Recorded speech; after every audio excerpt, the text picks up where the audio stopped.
Oh, what's going on, everybody? Hello. Devo and Mo here from Bored to Death Games, right? I think. We're still from Bored to Death? I didn't leave. Awesome. And we have about 5 minutes before the doors open, and so far there's a crowd forming out front. Oh, run! Any of that? Oh, yeah! Woohoo! Sliding camera. Head up, back, shoulders back, think murder.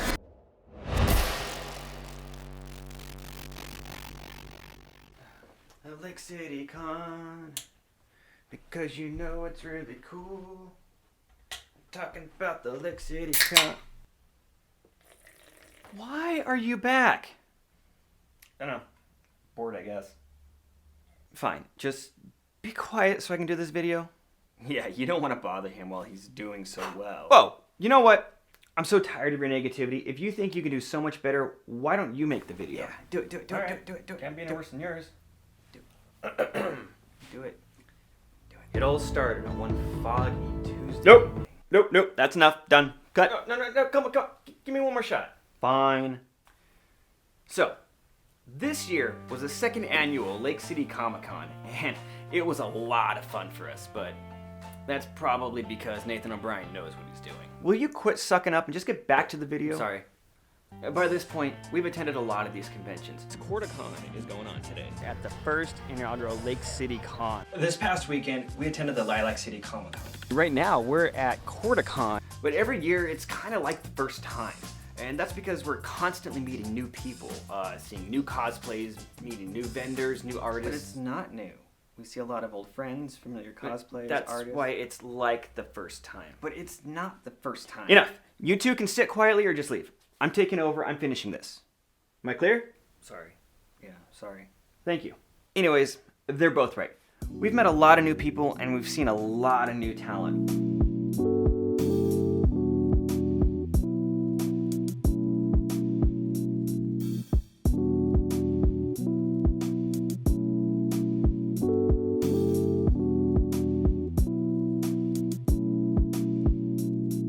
But we also see a lot of our old friends that we've made along the way too. And there's no better way to meet people than to talk to them. That's why we decided to interview some of the artists and vendors. So this is Rob Torno. He does all this awesome Eldritch type, Cthulhu type stuff. We're gonna maybe ask him a few questions.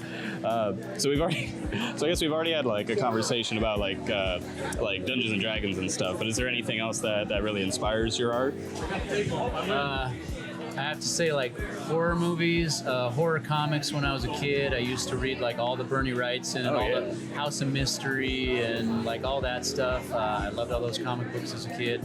I watched The Exorcist, I think, when I was, like, 5 or 6 years old for the first time. Oh, right on. Huge inspiration, like, all kinds of creepy nonsense. So you've pretty much always loved horror and always been, like around horror. Yeah. Horror, role-playing games, D&D, all that kind of stuff. Right on. So I'm joined here by Lars Brown. What kind of inspires your art? I mean, everything, really. It kind of comes and goes, watching different movies. Recently, I finished reading a novel. It's like with 3 kids, it's hard to do that. Yeah. But it's like to read and a really good novel. It was Player of Games by Ian S. Banks. Oh, okay. So just seeing like a sci-fi with a really fresh, different kind of take. Really opens up the mind, start thinking of new ideas. It was about being inspired, right? Yeah. You say? I mean, the biggest thing is inspiration is when you make things. Typically, if you make something, hopefully you like it. And if you like it, you should be coming up with more ideas. It's just kind of a momentum. Part of it's momentum. It's Okay. just like Yeah. I like that. That's a really good answer. So I've read all the penultimate quests. So this is the latest one? This one, this one I think I made this last year. And this was the story. It's basically like some people who stay behind after the end of the world starts. And this guy, his girlfriend left him for a giant fly. And That's he's awesome. just staying inside, playing video games, watching anime. And this is one of my favorite things I've made. I've actually reread my own work here several times, and just because it is very weird. Yeah, that's one of my it favorite goes things about it. places. Yeah. Yeah. Because I also remember like in the first book, like you made a reference to the Wheel of Time and how Yeah. like that. So yeah, Yeah, the guy was reading The Wheel of Time. And unfortunately, that wasn't a series that I read. It was more, I put a character kind of in the early 2000s. So think about myself when I was in high school and middle school, reading, sitting around reading, kids picking on me. And then The Wheel of Time, just like some of the guys who were really into books, really into fantasy.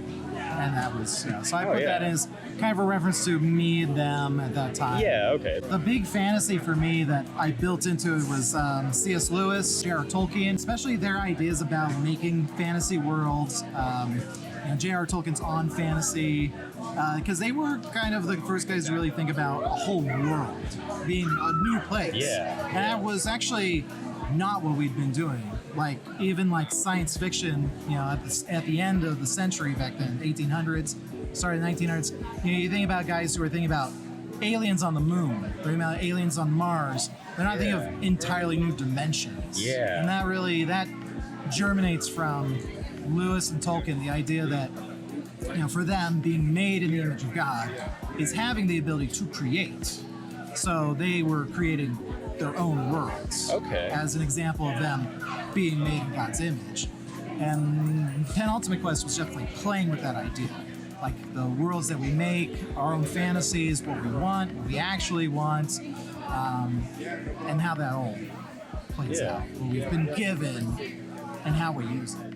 I wish we had more time to interview more people, but there was so much to do and only so many hours to do it in. But there's always the next convention.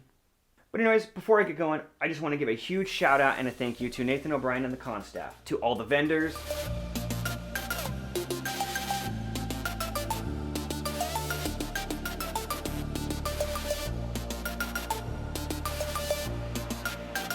all the artists,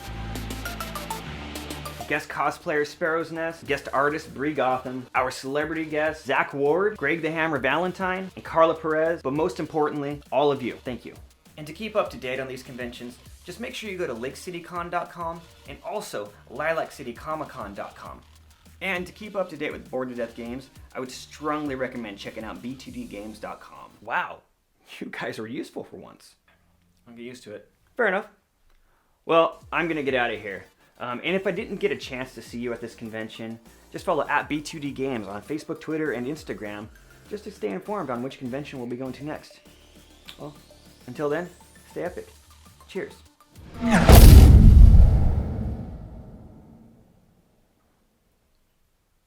Where'd he go?